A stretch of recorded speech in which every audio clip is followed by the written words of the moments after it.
So 1 year ago, we compiled a list of 10 of the biggest douchebags of rock and metal. And then we also determined that at the end of the year, we were going to count down the top 10 of the year in music in general.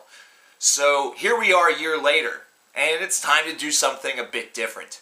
Instead of just classifying the people from last year's list as the top 10 forever, let's instead categorize this every single year. So here's the top 10 douchebags of rock and heavy metal thus far in the calendar year from November of 2014 to present time. It's going to be a long list. Grab a snack and let's have a little bit of fun. Talking about assholes. Number 10, we have Keith Richards and Paul Stanley. Now, while Paul Stanley's crime is not as large as Gene Simmons, isn't it kind of funny that another member of KISS is on a list like this? This is based around something we talked about a few weeks ago, with these whole rock feuds trying to become really kind of a thing again, and that's something that doesn't fucking need to happen. Principally because this is something that's in the news. You know, having feuds is a big deal, you know, Drake and Meek Mill, blah, blah, blah, this and that. We don't need that in here. And these are based off of one-off comments. This is based off of Paul Stanley saying that Dee Snider and Twisted Sister were a wannabe KISS. And this is based off of Keith Richards saying that Metallica and Judas Priest or Iron Maiden, whoever the hell it was, Black Sabbath, there it was, were jokes. Jokes? Jokes? The fact that Keith Richards is still alive is a punchline by itself. Wrinkle still skinned, still walks this earth, which is incredible to me. And Paul Stanley has to realize that he's in one of the most overrated bands of all time, whose live spectacle is the principal reason that they are who they are and what they are. It just isn't Gene Simmons' tongue, and it isn't on the strength of the songwriting either. Number 9, Phil Labonte from All That Remains. And this is something that has sort of come over and finally come full circle, especially after he stated that All That Remains has transcended metal and has just been basically a raving douche ever since. First of all, Phil, that's kind of an abandonment of your core fan base. If you decide that you want to do something different with your sound, that's A-okay, that's hunky-dory, that's wonderful. All of us collectively kind of wrote off All That Remains a couple of years ago anyhow, whenever the direction seemed to really shift into something that wasn't really what they were all about. But to say that you have transcended metal as though you're some sort of Jesus figure is absolutely monotonous. Now I understand, this is supposed to be a statement of transition, that you have transitioned away from metal into something different. But to use the term transcended is absolutely absurd. Plus, as the record has stated through many individuals, through many channels, you're not exactly the best of people to talk about whenever it comes to these opinions and these views. And it's something that has also sparked some turmoil based around some gay bashing comments, some slandering comments. Maybe somebody can corroborate this, but at the same time, sounds like a pretty douchey thing to do, especially whenever you consider how douchey and terrible your last couple of albums have been.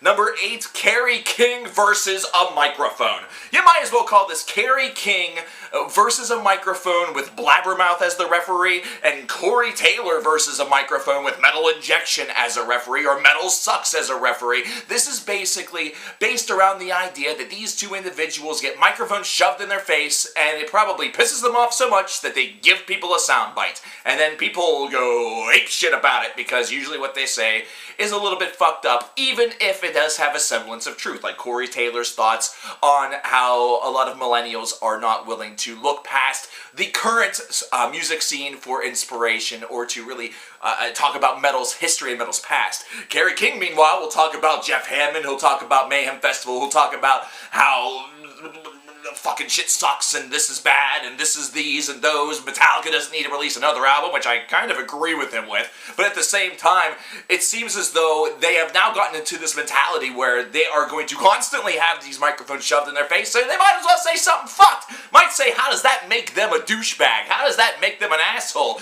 Principally, Kerry King is on this list for some of his statements about Jeff Hammond. And that's something that really doesn't need to be done, considering Repentless is done in kind of his memory a little bit, sort of, kind of. There's a song that he helped write that's on there, for Christ's sake. Might be telling the truth, might be a little direct, might be a little honest, might be a little edgy, but let's face it, here in 2015, Slayer is one of those bands that is still basically just edgy. It's really not what it used to be. It doesn't cater the same amount of fear. And at this stage of the game, having another album come out on September 11th is pretty much worthless. Number 7, we have Trapped, especially the lead singer. There was a click theft deal that went on earlier this year involving Rob Scallion, who of course is a YouTuber that was doing a lot of covers and things like that. Still is. He's not dead, but anyway, you kind of get the point. And this is based around the reaction that Trapped themselves have really done. Not to mention, this is a band, especially this lead singer, that decides that he likes to go above and beyond the call of being a dickhole and talk down to the individuals that he is touring with. Most of these bands are ones that are up and coming, either that or have no prayer of ever getting to be anywhere near as big as Trapped is, because Trapped is huge, because Headstrong is paying bills. Still, 15 years later, or however fucking many years, who cares? It's one song. You've had your moment in the sun. The rest of your material is bona fide garbage, and yet you're just so pleased and proud to have your one-hit wonder. I'm sure that, MC Hammer is, but, 30 million sure as hell heard MC Hammer. Same thing can be true about Vanilla Ice. He got threatened by Suge Knight. He's not too happy about that. The fuck's he doing now on HGTV? So really, you deciding to go after individuals that are up and coming, you're the reason, one of the reasons why Gene Simmons might be right about rock being dead, because the current people in rock, assholes like you, are not doing anything to help foster it. Number 6, Ivan Moody from Five Finger Death Punch, but I have to put a little asterisk on this one that we'll get to in a minute. The Five Finger Death Punch blow-up from earlier this year was an absolute huge deal. It was something that showcased that Ivan at times can be quite the bit of a baby. But then, of course, a couple of months ago, there were reports that perhaps he had beaten his wife. And, of course, it was then purported that he's not even married, and here's where the asterisk comes in. TMZ deciding to infuse themselves into this and actually elevate Ivan Moody to an even larger douchebag status, to the point where, if that story would have actually been true, he'd have been much higher on this list. But at the same time, it has to be stated that for even this kind of a story to be faked or something like that, Ivan clearly cannot be necessarily the best of individuals at all times. He definitely says things in passing and does things in passing that may perpetuate and purport this behavior, and that is something that was corroborated by Zoltan himself from Five Finger Death Punch, stating that Ivan creates his own hell. This douche canoe really just needs to cool off for a little bit, and also maybe learn to write some better lyrics, considering Boots and Blood is one of the most douchey anthems of this year, and I hope the hell I never have to hear it again. Number 5, speaking of douchey little crybabies, Wes Scantlin from Puddle of Mud. This dickhole still trying to ride the coattails of success however fucking many years after Come Clean came out, is now getting drunk and getting arrested 4 or 5 times this year already, lip-syncing shows, just walking off stage, being a generalized douche to the people that still pay money to actually come out and see him, to the point now where publications are saying, come and support the local acts, and whenever Puddle of Mud hits the stage, tell them fuck off and leave, just walk away. It's incredible. It's incredible that this is what happened to Puddle of Mud. Even though the stuff wasn't necessarily great, it was pretty run-of-the-mill radio rock. These were guys that had a really promising career, had their moment in the sun, their 15 minutes of fame, their 4 years of being on top of the world, or whatever the fuck you want to call it, and now this is what it's become. This is what it's become. It's incredible. Wes Scantlin is a name that nobody should remember. And the fact that I had to actually look it up and determine who the fuck this asshole was is ridiculous, and proof alone that douchebags can just kind of come out of the surface after migrating for a while. Almost like locusts or stink bugs. Fuck both of them and fuck Wes Scantlin. Number 4, the Christian community's response following the Wormreich, if I could speak, I'd be dangerous, and Chaotica accidents. Yeah, I know, this isn't a rock and metal personality or individual. This is a group of commonplace people.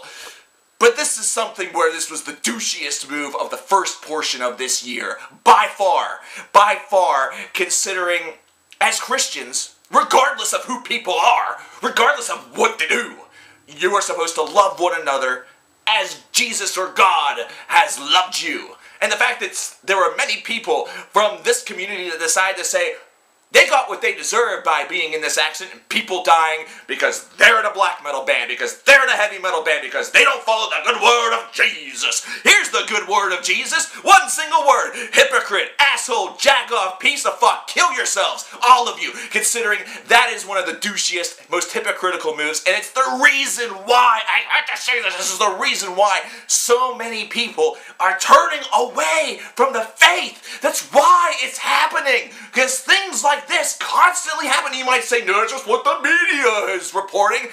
It's fucked up enough where it's hard not to. Stop it. Number 3, Aaron Rodriguez of Ovid's Withering. If you don't recognize the name, trust me, you're not alone, but this is a story that needs to be mentioned on this list for one reason, and that's what exactly this fuckface did. Over the summer, it was reported that Ovid's Withering was going to be collapsing, breaking up, and everyone was kind of like, why? This was an up-and-coming group, deathcore group out of Florida that was doing some pretty good things and looked poised to really break out. But then the other members caught wind of the fact that Aaron Rodriguez was soliciting photos from underage girls. Yeah, so we're talking Davey Vanity level dumbassery. And yet this guy decided to do this. He was found out, and the band is now no more based around the fact that none of the other members of the group want to be associated with this prick. And I don't necessarily blame them, considering the myriad of bullshit that we've heard in the past couple years regarding this subject, Davey Vanity being one, douchebag from Lost Prophets being another. What the fuck is going on? Is the world gone crazy? What the fuck do these little girls have that I don't fucking understand why people want them? I look at someone 14 and I think to myself, well, that's nice. I remember being that age. I'm an old fuck now. That fucking blows. I don't want to blow their tinky or fucking stick my dick hole in their freaking cavern. No, that's not what I'm all about. Why should you be? Is it because it's easy? Are you that pathetic where now you have to go for easy meat, easy prey? Is that what's really all that cool? Is that the rage now? Because if it is, I want nothing to do with it, just like most things that are conventional and all the rage these days. Fuck you. You ruined a potentially great band, and it really is all your fault. That's the real definition of douchebag right there. Number 2, Kevin Lyman. The reasons for this should be obvious. It's been all over the heavy metal news, really the rock news, the news period. Mayhem Festival is no more. Kevin Lyman thinks that all metalheads are fat, bald, and old, and really don't do anything to foster their own movements, and hate girls. We hate women. Just had somebody on this list that's trying to solicit sex from 14-year-olds. We clearly don't hate women. Some of us just like them kind of young. That's dumb as fuck too, but you're stupider than fucking shit as well, considering the Mayhem Festival wasn't doing all of that well. So what do? You turn around and insult the bands that you booked for the festival because it wasn't doing what you thought it was going to do. And then all of a sudden, the festival is no more. Poof for doof. Oh my god. This is retarded on the nth degree. And now you're going to impose some restrictions on Warped Tour as well. And you think that that's going to cause it to work out just fine in hunky fuck dory? You are a moron. You are a tard, and that's after you had a lot of situations during that Warped Tour that didn't exactly paint you in the best of lights either, considering people were being called homophobes. There were also some potential solicitations of minors. Why is this a trend? What's going on? And to top off the douche Sunday, to put the proverbial cherry on top of the fuck you salad, this gentleman thinks that he's a good promoter, thinks that he knows what the fuck he's doing in this business, when clearly, regardless to his length of time, his tenure, he knows not a thing. Number 1, Hallie Ettie. If you don't know the name, you're about to. She's the former frontwoman of Counterfeit, which was a group out of Erie, Pennsylvania. So what did Hallie Ettie do? She's actually a woman, so how can she be a douchebag? She'd have to be like a cunt rag or something like that. No, boy, now we're in a brand new piece of territory. She's the Kim Davis of fucking metal. She's a cunt rag. She decided that she was going to claim that she had cancer. Pretty serious cancer. And then, all of a sudden, whenever people did what most human beings do, which is, there was a GoFundMe that was there that was asking for donations, because Counterfeit is not exactly a very large band. She's trying to do this in order to earn a little bit of money, considering she's in this condition. It was really, really serious, and there's some things she wanted to do, blah, blah, blah. Then she stole the fucking money and never had fucking cancer. Remember a couple years ago whenever this was a problem with another band, and yeah. Testicular cancer, ring a bell, trying to remember the band, who cares, drawing a blank, fuck them too. This is definitely something that is absolutely despicable. This is why this is douchebag / cuntbag of the year, considering this is immoral, this is ridiculous, this is stupid as fuck, and ridiculously retarded to boot. This individual shouldn't just be arrested, she should actually be given cancer by somebody. You know how people say that Pamela Anderson fucked a bunch of guys and all of a sudden got hepatitis C? This woman, this girl, this chick should just be injected cancer in some facility and left to live with it for a while and just sort of deal with it for a while.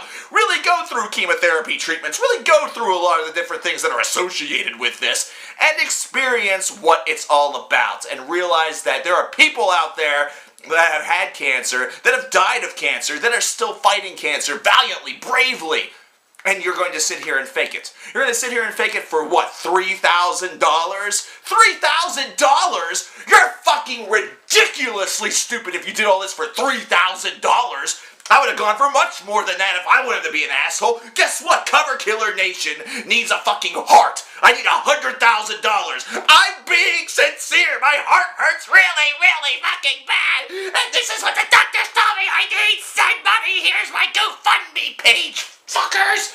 Oh, you should not be in music. You should not be in society. Some people say that Varg is a terrible individual because he burnt down churches. I kind of like him more than I like you right now, and he's practically an antichrist, even though he's a socialite.